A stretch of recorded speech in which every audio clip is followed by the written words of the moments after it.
your way right now. Have your way.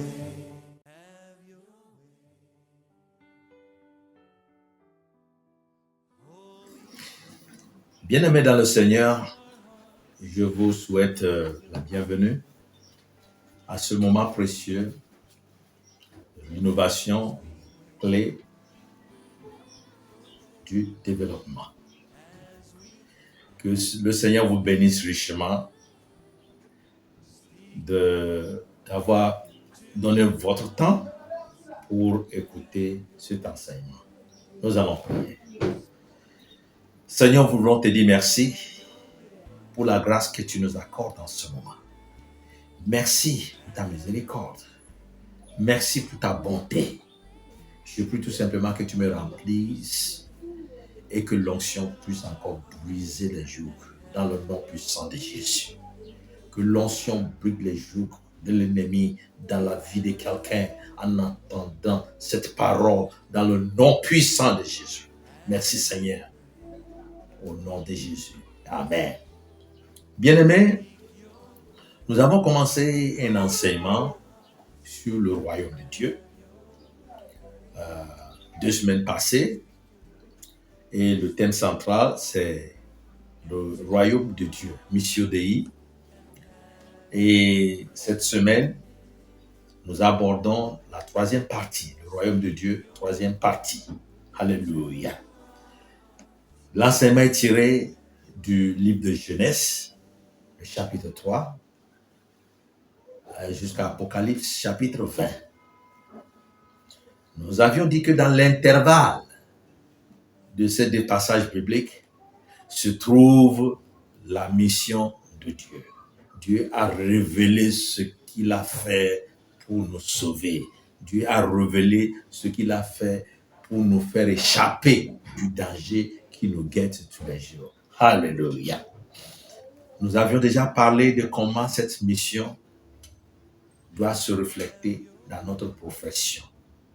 Que vous soyez avocat, vous soyez enseignant, vous soyez même un commerçant au marché, vous devez vous souvenir, vous devez vous rappeler que vous êtes en mission pour le Seigneur. Alléluia. Ce matin, nous allons aborder la Missio Dei dans le contexte de notre mariage et notre vie familiale. Notre mariage et notre vie familiale doivent refléter que nous sommes en mission. Oui, c'est très, très important. Malheureusement, aujourd'hui, les gens veulent se marier. Les gens veulent avoir une famille, fonder une famille, avoir des enfants. Et ils tiennent compte de beaucoup de critères pour prendre ces décisions. Mais je veux toucher le point, le facteur qui est toujours ignoré lorsque nous considérons notre mariage et notre vie familiale.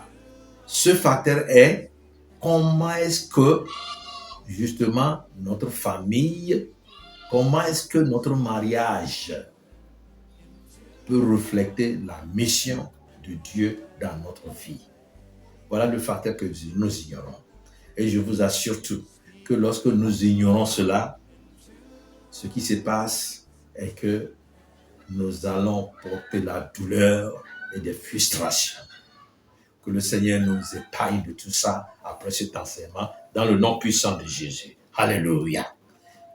Bien-aimés dans le Seigneur, le prophète Jérémie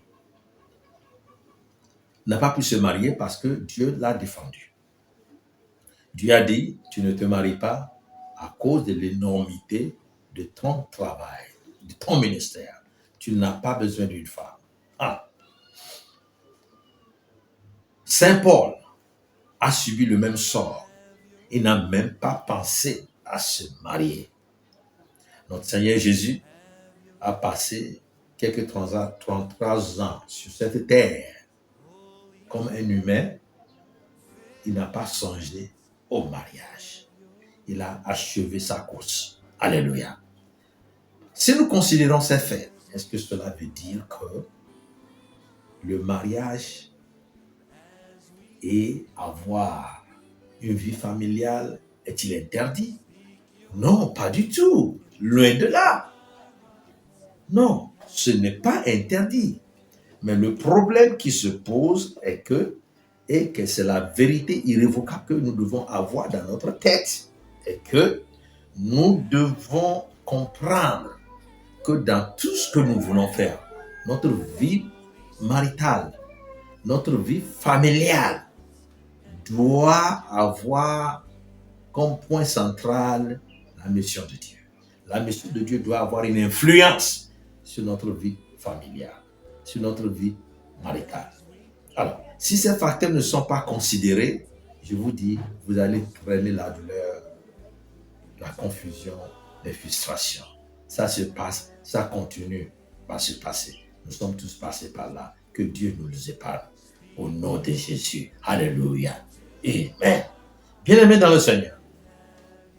Une vérité irrévocable, je vous rappelle que vous devez garder en mémoire, est que vous devez comprendre que nous sommes dans un voyage retournant vers le jardin d'Éden. Nous sommes des missionnaires en voyage vers le jardin d'Éden qui est notre destination. Pourquoi? C'est simple. Parce que dans le livre d'Apocalypse, le chapitre 21-22, Dieu a restauré le jardin d'Éden, la nouvelle Jérusalem qui vient du ciel. Une nouvelle terre, de nouveaux cieux. Alléluia. Pourquoi? Parce que il ne pouvait pas éternellement garder l'humanité dans ce plan de salut que l'humanité fuit et qui laisse encore place à beaucoup d'injustices sociales. Vous pouvez comprendre que les gens ont 4 véhicules et que quelqu'un n'a pas un seul. Vous pouvez comprendre que les gens ont plusieurs maisons et une autre personne n'a pas du tout. Vous pouvez comprendre qu'il y a des gens qui mangent 4 fois, 6 fois par jour et d'autres n'en trouvent même pas une seule fois. C'est de l'injustice sociale. Dieu ne veut pas justement laisser cette situation s'éterniser. Non. Donc son plan de salut s'arrête dans Révélation chapitre 20. Chapitre 21-22 sont consacrés à la nouvelle terre et nouveau ciel. La restauration totale dans le jardin d'Éden. Alléluia.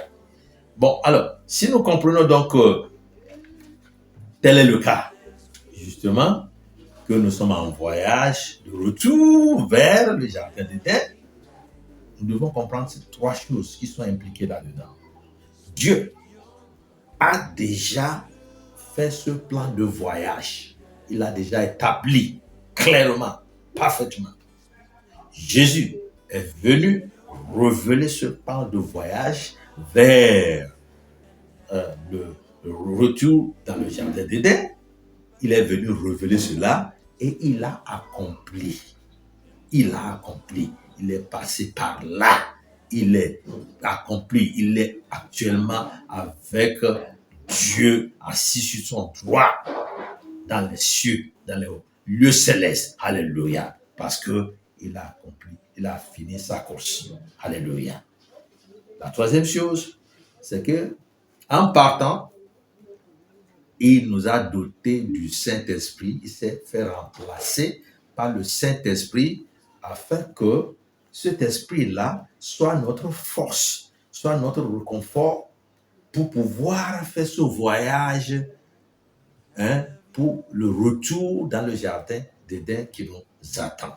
Alléluia. C'est pour cette raison, bien-aimés, que vous n'êtes pas permis d'attrister le Saint-Esprit comme Ephésiens 4:30 l'enseigne. N'attristez pas le Saint-Esprit. Avec qu'on vous a scellé pour le jour de rédemption. Vous ne pouvez pas échouer. Vous pouvez retourner avec fierté dans le jardin d'Éden. Vous devez avoir ça en tête tous les jours. Dans votre vie de mariage, dans votre vie de famille. Si vous ôtez cela, vous risquez de rentrer dans des douleurs inestimables qui ne vont même pas finir. Oh, alléluia. Bien-aimés dans le Seigneur, il est important que nous comprenions ces choses et que nous fassions en sorte que cela soit notre réconfort de tous les jours. Alléluia. Bien. Bien-aimés dans le Seigneur, si nous prenons l'exemple d'Esther, dans le livre d'Esther, nous allons voir que justement, Mardochée, qui fut le tuteur d'Esther, l'a élevé dans la crainte de Dieu. Et quand Esther allait se marier, les gens couraient pour aller au palais. Elle n'est pas courue pour aller au palais parce qu'elle veut aller ramasser des fortunes, aller s'identifier avec le royaume terrestre. Non, c'était la mission de Dieu pour sa vie. Comment est la tienne? Est-ce que ton mariage est passé par là? Ouais.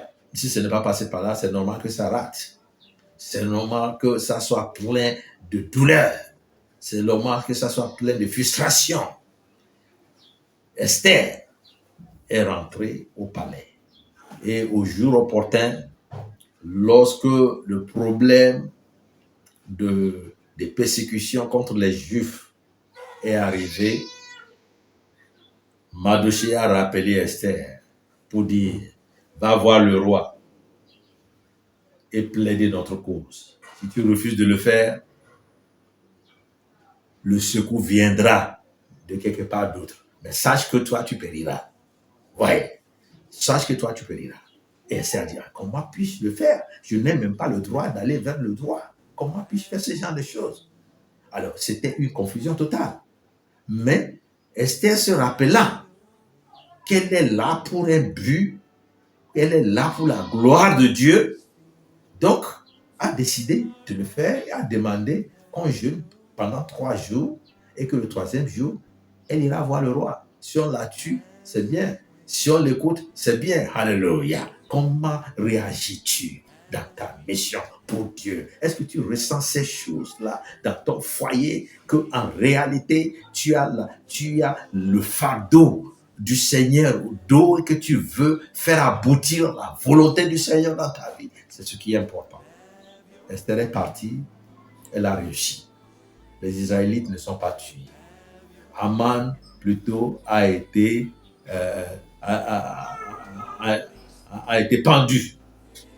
Je te le dis. Tous ceux qui continuent par te poursuivre, tous ceux qui croient que toi, ta destruction est écrite dans leur livre, je veux te confirmer en ce moment que ta destruction n'est écrite nulle part. Aux cieux, ce qui est écrit sur ta vie, c'est le jardin d'Éden.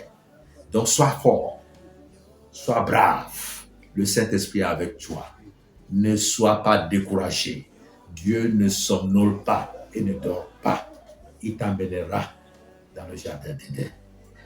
Que cette semaine soit une semaine de succès pour toi et que les Haman qui sont dans ta vie soient détruits dans le nom puissant de Jésus. Merci Seigneur. Si cet enseignement vous a fait du bien et que vous avez des questions, vous avez nos contacts sur vos écrans. Et n'oubliez pas de partager cette vidéo avec d'autres personnes pour qu'elles soient aussi bénies. Si vous avez envie de bénir ce ministère, vous avez les contacts également. Dieu va vous bénir également. Merci et à très bientôt. Bye bye.